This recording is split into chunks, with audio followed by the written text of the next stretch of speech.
Урматтуу президентибиз Садырбековичтин баардык эле мамлекеттик органдардын алдына койгон негизги тапшырмалардын бири элди, калкты жакшыртып келүү. Туура?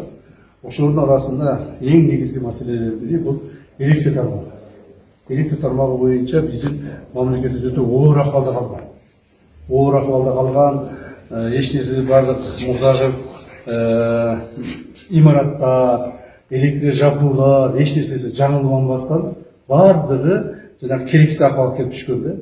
Мына акыркы 3-4 жылдан бери ушул маселе боюнча катуу жумуштар жүргүзүлүп, эми мына азыр оңола баштады. Туурабы?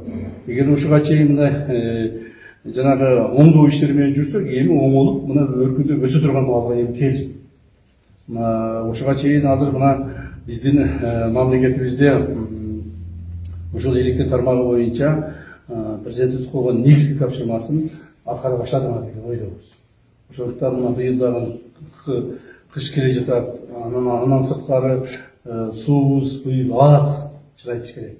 Бирок ошого карабастан мамлекетте эч жерде свет өчпөш керек. Элдин жашоосуна оорчулук келтирилбеш керек.